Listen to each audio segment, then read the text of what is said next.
Hi, welcome to Shri Mallika's kitchen. ఈ ఛానల్ని ఆదరించిన ప్రతి ఒక్కరికి మా హృదయపూర్వక నమస్కారములు. ఇవాళ చాలా మంచి రెసిపీతో మీ ముందుకు వచ్చానండి. చాలా బాగుంది. అదేమిటంటే chicken gravy curry. Chicken gravy curry ఒక్కసారి ఈ విధంగా చేసి చూడండి, టేస్ట్ చాలా బాగుంది. ఈ విధంగా చేస్తే రైస్లోకి కానీ, రోటీలోకి కానీ, బిర్యానీలోకి కానీ, ఇలా ప్రతి దానిలోకి కూడా రుచి చాలా బాగుంది. ఎలా చేయాలో మన కిచెన్లోకి వెళ్దాం.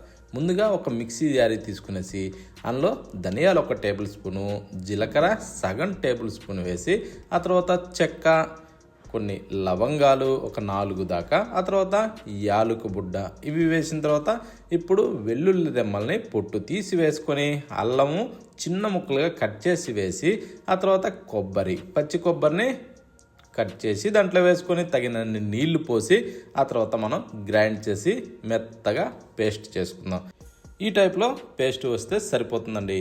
ఈ పేస్ట్తో ఏంటంటే మనకి చేసే కర్రీ కూడా చిక్కదనంతో టేస్ట్ సూపర్గా ఉంటుంది అన్నట్టు. అందుకోసమని ఇలా ఇప్పుడు దీన్ని పక్కన పెట్టేసి స్టవ్ ఆన్ చేసి ఒక ప్యాన్ అయితే పెట్టుకొని దాంట్లో కాస్త నూనె వేసుకుందాం. ఒక 2 గంటల వరకు 2 గంటలు నూనె వేసి కాస్త వేడెక్కనిచ్చి, ఆ తర్వాత పచ్చిమిరపకాయలు 3, ఇప్పుడు కట్ చేసిన ఉల్లిపాయలు ఒక 3 ఉల్లిపాయలని చిన్నగా సన్నగా కట్ చేసి దాంట్లో వేసుకుని ఇప్పుడు ఇలా కలుపుతూనే కొంచెం మంట మీడియంలో ఉంచుకునేసి వీటిని మంచి గోల్డెన్ బ్రౌన్ కలర్ వచ్చేంత వరకు ఈ ఉల్లిపాయలను అయితే మనం వేగనిచ్చుకోవాలి. ఈ ఉల్లిపాయలు ఈ టైప్లో ఈ విధంగా వేగిన తర్వాత ఇప్పుడు దీంట్లో మనం ఏం చేద్దామంటే ఫ్రెష్గా కడిగి రెడీ చేసి పెట్టుకున్న చికెన్ని దాంట్లో వేసుకుందాం. చికెన్ని మనం తెచ్చినప్పుడు శుభ్రంగా కడిగి ఆ నీళ్ళు కాస్త వడవనిచ్చి ఆ తర్వాత చికెన్ని దాంట్లో వేసుకుంటే టేస్ట్ చాలా బాగుంటుంది. ఇప్పుడు ఈ చికెన్ని మనం ఇలా కిందకి మీదకి తిరిగేసుకుంటూ బాగా మిక్స్ చేసుకోవాలి. ఈ విధంగా బాగా కలిసిన తర్వాత ఇప్పుడు మనం గ్రైండ్ చేసిన పేస్ట్ని దాంట్లో వేసేసుకుందాం. ఈ పేస్ట్ వేసిన తర్వాత అదే మిక్సీ జారీలో కొద్దిగా నీళ్లు పోసి అలా కుప్పిలిచ్చి దాంట్లో వేసి ఇప్పుడు మనం బాగా మిక్స్ చేసుకోవాలి. ఈ విధంగా కలిసిన తర్వాత ఇప్పుడు మనం ఏం చేద్దామంటే దీంట్లో 1 టేబుల్ స్పూన్ అయితే సాల్ట్ వేసుకుందాం. సాల్ట్ వేసాక చిటికెడు పసుపు కూడా దాంట్లో వేసుకుందాం. అంటే సగం టేబుల్ స్పూన్ వరకు సరిపోతుంది. ఇది వేసిన తర్వాత ఇప్పుడు మనం బాగా ఇలా మిక్స్ చేసుకోవాలి. ఈ విధంగా దీన్ని బాగా కలిసే విధంగా కలిపిన తర్వాత ఇప్పుడు ఏం చేద్దామంటే మూత పెట్టి దీన్ని దాదాపు ఒక 6 నుంచి 8 నిమిషాల సేపు అయితే బాగా ఇలా మగ్గనివ్వాలి. అప్పుడేమవుద్దంటే ఇందులోకించి నీరు మొత్తం పీల్ చేసుకుంటుంది. అంటే నీరు రిలీజ్ అయ్యి మళ్ళీ పీల్ చేసుకుంటుంది.